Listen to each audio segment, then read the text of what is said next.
pass it to Caroline. The session is on refocusing the consumer brand relationship on loyalty. I'd like to introduce our moderator Caroline Hulbert, the RD on enterprise sales. Caroline, take us away. Thank you, Karen. I appreciate it. And I would like to say that my session was the most anticipated of this summit, but I get it. The iPhone just came out, so it's a hot topic. As you all could see there, please, rate Karen's session as well too. So hi, everyone. My name's Caroline Hobert. I'm the regional director here at Yelp.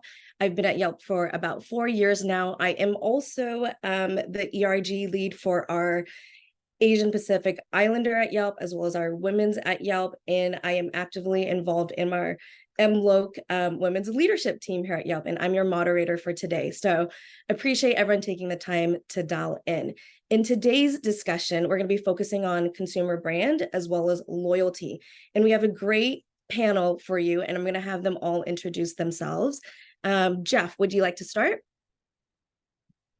Sure. Hi, everybody. My name is Jeff Lynn. I lead media and growth here at Sweetgreen. We, if you don't know, Sweetgreen sells salads. We are just over 230 stores across 14 states, I think, now here in the US. So really excited to be here. Amazing. Jeff, I think everyone knows about the Goddess Bowl at this point. Awesome. Maya, would you like to go next?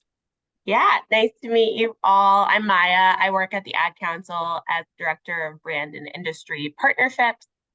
We like to say we're where causes and creativity converge. So we've likely worked with a lot of folks on this call on leveraging social impact campaigns with your company. So thanks for having us. Amazing. Which we'll hear a little bit more about that in the session. Stacy, would you like to go next? Hi, I'm Stacy Moss. I lead brand marketing at Noodles Company. We have 450 locations across the country, hopefully one near you. I'm really excited to talk to everybody today. Yeah, I'm sure everyone's excited about the chicken parm. Oh yes, Talking about national launch from yesterday. So yes, very exciting. Awesome. And then RJ. Hi, everyone. Happy to be here. RJ, and I'm a proud member of the My Panera program. And also, during my day job, I oversee media and marketing, in particular for our Unlimited Sip Club, which I'm excited to share more details about today. Great. Awesome. I'm sure we could use a little cup of coffee after those first sessions, right? Okay, so everyone, for today's session, we know that we've all been heading towards a cookieless world, and marketers are really re-examining what that consumer brand relationship looks like and building that framework. So a couple of things that they're focusing on is brand management, consumer loyalty, and what the future marketing strategies are going to look like. And as you could see, we're bringing together brands across categories to really discuss how they're building their customer loyalty by leveraging advertising and their own channels. So RJ, you kind of mentioned a little bit about that Sip Club. Can you share an example of what you're doing that utilizes advertising and what you're doing to build that customer loyalty? Absolutely. I mean, so at Panera, the My Panera program has been the backbone of sort of what loyalty means and how we're engaging with our consumers to build routine and an element to increase overall sales. And one exciting program in particular that has been a little bit more newer on our side as an evolution of our loyalty program has been Unlimited Sip Club. Unlimited Sip Club first launched actually at Panera as a coffee club back in March of 2020, so great timing.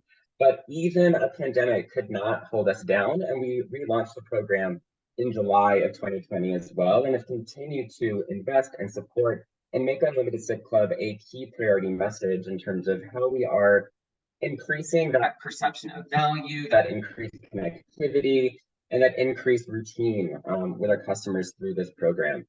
And so overall, we've been using this as a key pillar across all of our marketing techniques, and especially across digital media as well, to grow the subscriber base overall and continue to leverage Sip Club as a point of re-engagement with our consumers. Yeah, and we love that. I mean, launching during March of 2020, that's no small feat, right? But I think we can all attest that being at home, we all needed coffee. And so we're excited that you expanded to teas and the like, and all the drinks that Panera has. By the way, there's a current promo for 2 free months free sips. So just throwing it out there. Great plug, Jeff, Carolyn. I know, I'm here for you. Jeff, also Sweet Pass. Let's talk about Sweet Pass Plus. Try to say that 5 times in a row. Yeah, well, let me rewind and take a step back first, because Sweetgreen has been within kind of the loyalty game and like leading up to what we've had previously with the different like color loyalty programs, and this was sunsetted about I think 3 years ago, and to much of my fiance's chagrin, because she was a Black member when it went dark. We during that time also what leadership had really had the foresight to do is just, we're one of the first QSRs that didn't allow for guest checkout.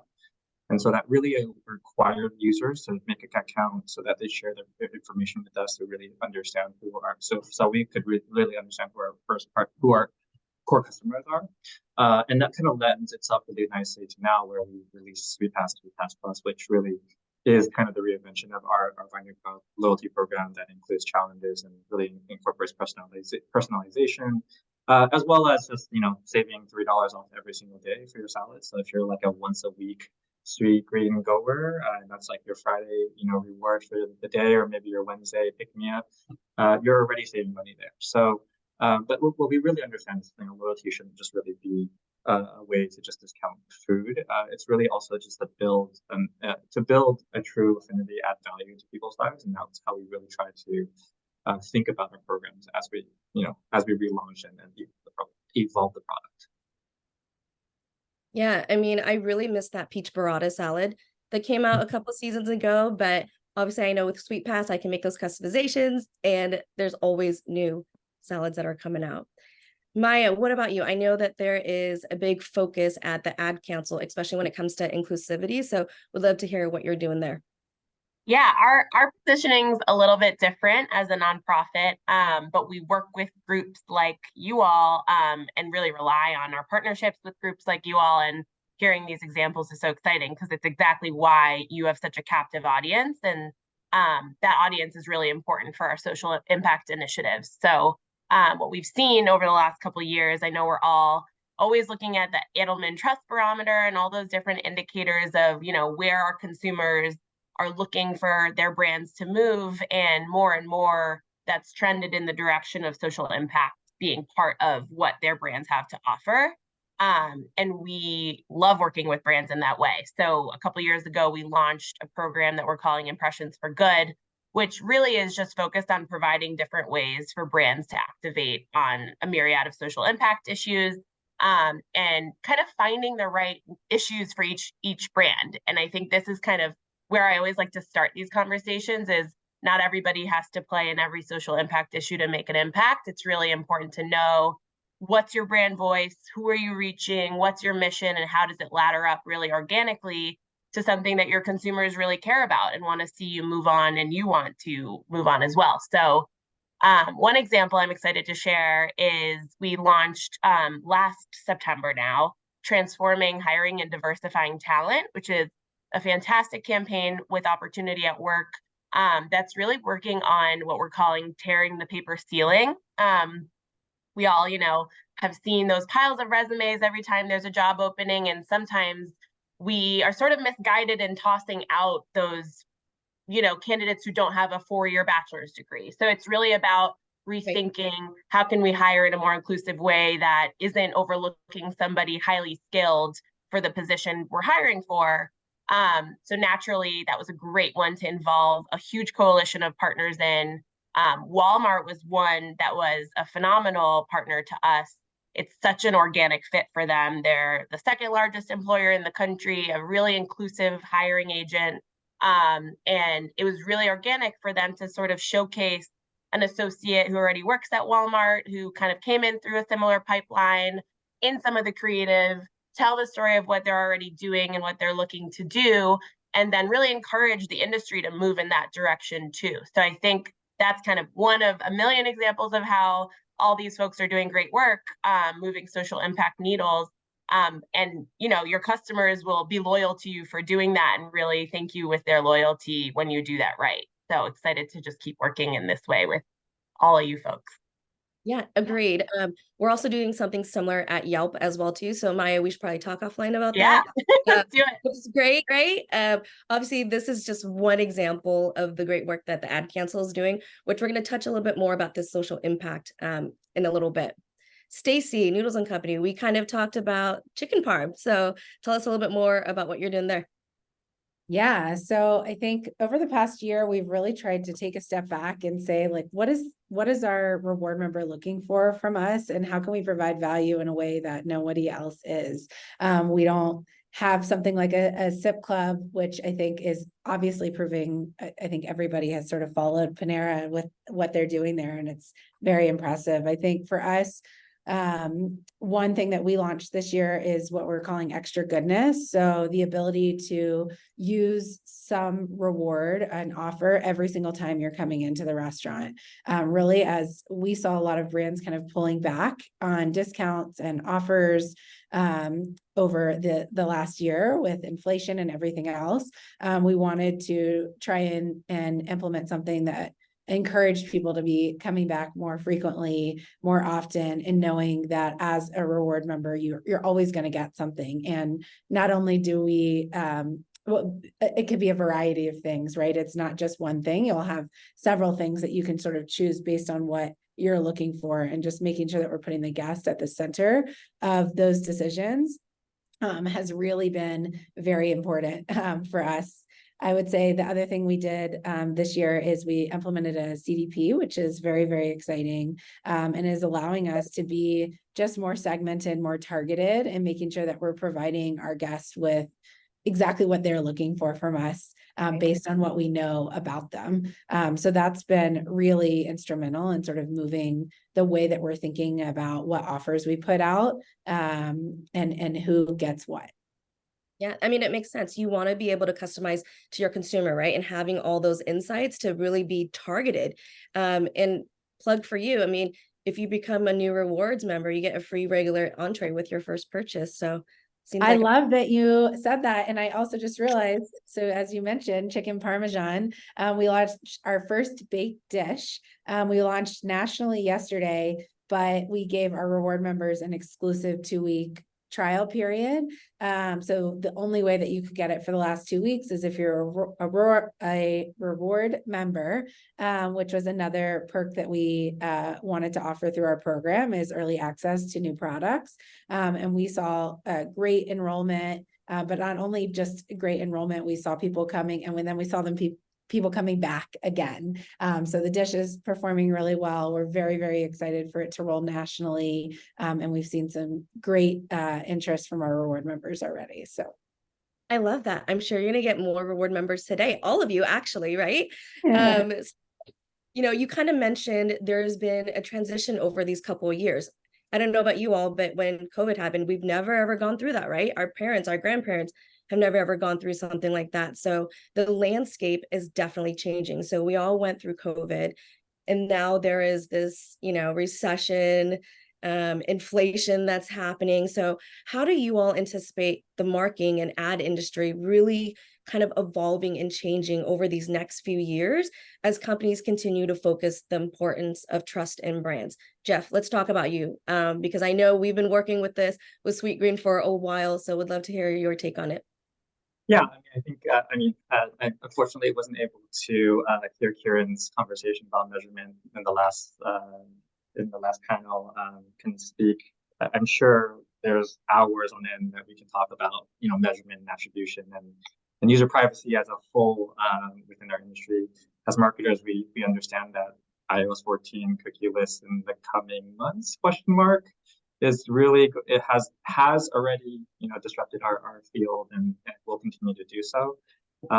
User privacy is really on the rise, and Apple has done an amazing marketing job to push forth like users really keeping that true to the vest, right? And so we're seeing, opt-outs, as opt-ins actually on average around like 30%, which is quite detrimental to targeting, attribution, everything else on that sense. So I think really what brands need to really understand is it's not something that you can just mine, the data that you can just mine and just expect to get.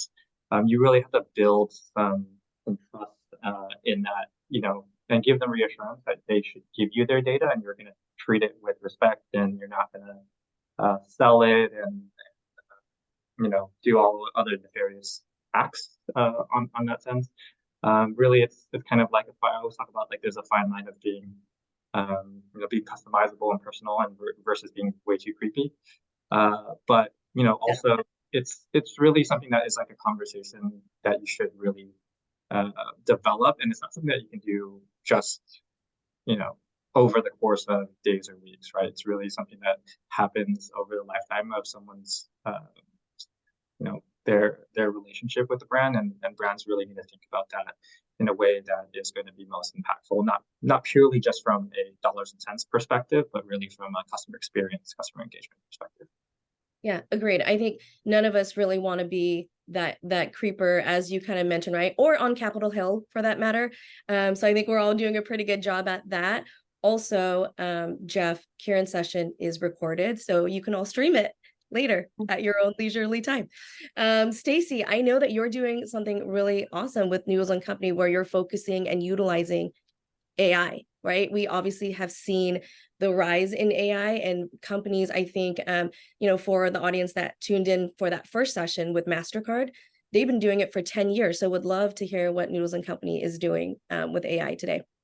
Yeah, I would say we're just kind of dipping our toes in the water with AI. I think as Jeff mentioned, I mean, I think it's going to start coming into play more and more, and we're going to have to figure out how do we adapt, and then also how do we make sure, as far as data from our guests are concerned, that we're using it in a way that is respectful and that they've sort of agreed to. I'm going to agree to give you my data, and I need you to give me like a personalized experience or serve me content or offers that I'm going to like. Don't serve me a family offer if I am a single person. Don't serve me a smaller thing that I'm not going to utilize. And so I think making sure that we're really watching and listening and using it in strategic ways is very, very important. I think from an AI standpoint, I'm just starting to look at finding market research, understanding what our customers prefer,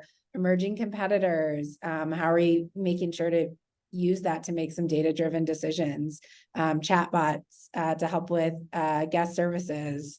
I think, personalization, making sure throughout our site experience, if we know that you're ordering one dish that's going to pair really well with something else, how are we utilizing that information in a way that is serving the guest in a positive way? So it's just making sure we're embracing and not trying to push away from it, because I think that we've all got to figure out how to use it in a smart, strategic way. Yeah, agreed. We're all here for the efficiency, right? So you kind of mentioned the chicken parm. You've already seen the success of it and people are coming back. So, if you could tell that they like that paired with the mac and cheese, amazing, right? Like that's something that you can then offer them for that next time. So where do you all see the loyalty programs fitting into the picture, right? So I don't know if you can all share some best practices that you've learned about building these successful loyalty programs, but RJ, I know that loyalty, you tie that back to like a KPI. Can you share a little bit of what Panera is doing? Absolutely. So all of our jobs are really here to generate sales. And as we approach our media and marketing budgets, they are very sales driven. And I think there's so many different ways, of course, that we can go to market to really drive that incremental purchase.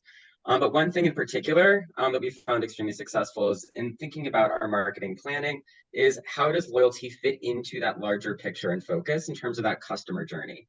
And so overall, I mean, we've been able to really showcase how, with Unlimited Sip Club in particular, that leveraging that as a standalone message within our media and marketing across all of our platforms has been able us to really clear a pathway for a real comp driver in sales overall, and I think the biggest piece in particular is just understanding how is loyalty integrated within your media and marketing by platform, by audience, and just ensuring what are we trying to get the consumer to do to build up that next best action.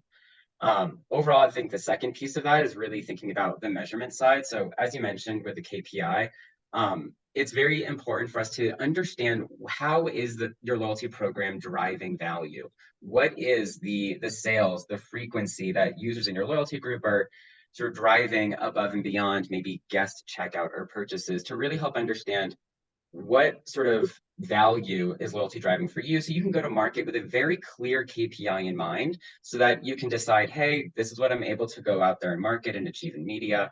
Is that profitable? Is that successful for us? And that's really where we've been able to drive that media story and really secure those dollars and support of these programs like Unlimited Club, because we see the overall profitability and acquisition.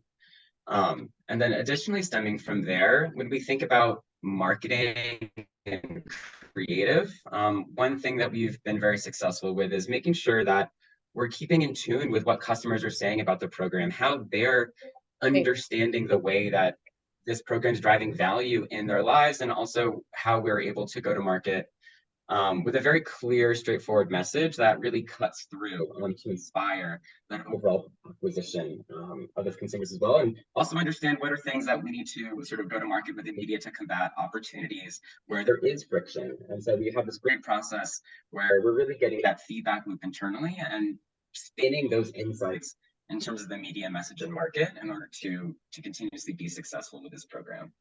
Yeah, and RJ, I don't know if you're able to share, but how do you get that feedback? Is it through surveys that you're doing, panels that you're doing with your consumers? It'd be interesting to hear how you're getting that live feedback from people that are utilizing the SIP Club. Yeah, it's really a mix of partnering with our consumer insights team with surveys and outreach for those who are involved in the program to understand sort of how they see value in it, what they like about it, and also sort of reasons why users are unsubscribing. Like, what are those points of friction that we should be keeping in mind? And then the other big piece of it is social listening. So really working to understand what are people commenting, saying in terms of the experiencing, even just digitally signing up, or questions that they have about the program. And that's where that feedback loop really comes into play. And we meet as groups internally bi-monthly to really overview all of that feedback. Yeah, that's great. Obviously, there's success in it, right? As you expanded from coffee to all the drinks. So kudos. Stacy, how about you? Yeah. Oh my gosh. So RJ, everything you're saying, I'm nodding along, and absolutely. I think we know that our reward members are twice as valuable as a non-reward member. And so how do we make sure that we're putting the right amount of effort, money, time into getting people into the program, but not only getting them in and acquiring them, but how do we make sure they are staying active and that we're giving them that value back for coming to us and ordering from us. And so that's definitely a big focus at Noodles. I would say also just learnings on like when to discount and why. It's not always about driving the discount, but also building that emotional connection with each guest is so important, because you want them to be your brand advocates as well, so that you can spread that news about the program and have people sort of advocating for the brand and the food and the quality and all of those things. And I look at the reward members as sort of our brand advocates. And, you know, what are we doing to serve them? Because they are coming to us and obviously very valuable on our end as well. And so just making sure you're being strategic with the way that you are discounting or driving that value back in return, I think is very important. Yeah. And I love the mission statement for Extra Goodness, that rewards never take a day off. It's so true. Right. Yeah. Thank so you. So for shifting gears a little bit, we want to talk about the advice that you have. So it's great to hear about your loyalty programs, what you're doing to build engagement, to really keep the retention of those consumers, acquire those net new consumers as well, right? And obviously, it's been pretty successful for you all. But I'm sure the audience would like to hear about the work that you're doing at each brand. And maybe if you could impart some advice that you have for an upcoming brand who's trying to build up their own loyalty base of consumers. Jeff, do you want to chime in on that? Yeah, happy to. I think we want to make a distinction between customer loyalty and the loyalty program. I think a lot of brands who come through, or you hear from leadership, like, oh, we need more loyalty in our company, and then they're just okay, well, let's spin up a loyalty program. And that's not really quite one and the same. I think for at least for Sweetgreen, we had such, or I've had such a benefit in working in a company that really has such brand affinity, and customers really lend itself well to entire well to both our social our social and economical, environmental policies and things that we push for. But ultimately, like, the food is good, like, you're not going to have like true customer loyalty. So a few things that I would just say, like, make sure you really get what you put in. You get out what you put in, and Right. You don't want to rush into a launching loyalty program that is just like short-sighted.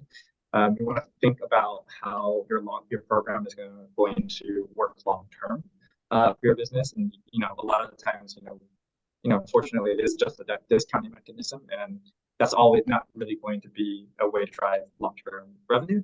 And so it's really how do you engage, how do you add value, how do you make sure that your customers feel like they actually have a time with your company. It's not just a way for them to, basically, take money out of your wallet. So, yeah.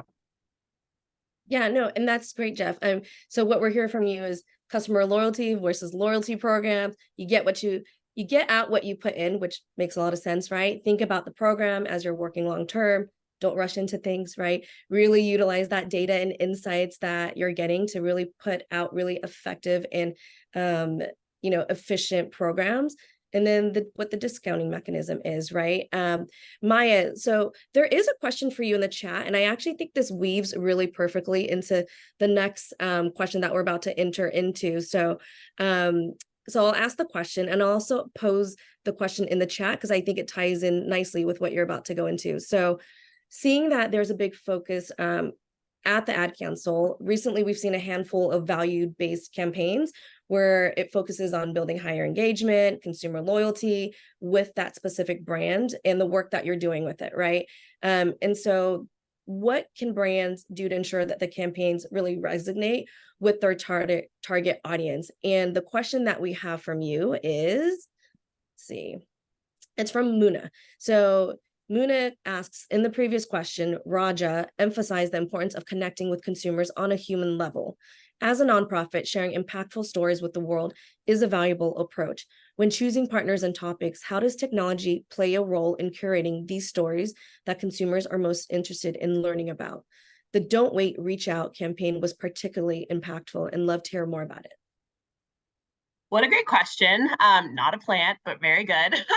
I know, such a great, and it segues perfectly into. Yeah, I think it's wonderful. So to answer the first part, I think when it comes to creating a really powerful social impact initiative, which garners this type of loyalty we've been talking about today, I think it's really important to know which conversations you can champion and which ones you can elevate is kind of where I like to start.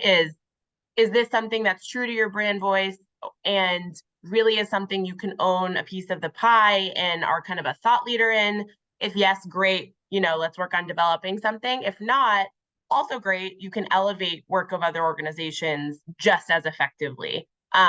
We did this briefly after the murder of George Floyd. We elevated Color of Change Creative. We also have our own racial justice initiative, but I think it's really great to know when to support good work others are doing and when to start your own initiative or continue your own work. And making an impact that matches up with your messaging is the other thing I would really focus on is, you don't want to just put out a message and not be walking the walk, like the Walmart example that we talked about earlier. I think really important to ladder it up to the work you're actually doing in the space if you're going to have an external facing message around it. And tackle issues that are relevant to your audience and your mission, sort of similar as the other 2 points, but just making sure it really ladders back up to that holistic approach you have as a brand. And to answer the question about technology, it's a great one. We've been doing a lot of work, both kind of what we're calling the air game of messaging campaigns, and advertising messages that are really important to get them out there, as well as a ground game effort where during vaccine education kind of push that we did a year ago and 2 years ago, we worked with the CDC and the White House to make sure that we were also reaching communities on the ground level. And like she was saying, those individual stories became really important so that you're seeing somebody tell you a message who looks like somebody in your community or someone you trust. So those are really important. And as far as technology specifically, I think a lot of engagement happens online, especially during the pandemic. It became really important to be able to reach folks online when maybe in-person communications was harder. One of our campaigns, teen suicide prevention, called Seize the Awkward, is all about reaching out online to your friends and checking in. And I think that is true of any campaign we do. We have to be able to reach them through technology as well as in person. Yeah, no, I appreciate that. Like, that's so important. I feel the social impact, that's something that's been important for the past couple years and continues to be important, right? And we're, it's been a quick 40 minutes. So first off, I'd like to thank our panelists today, right, for their insights, their advice. We appreciate it. Additionally, we're grateful for all of you who have joined us virtually.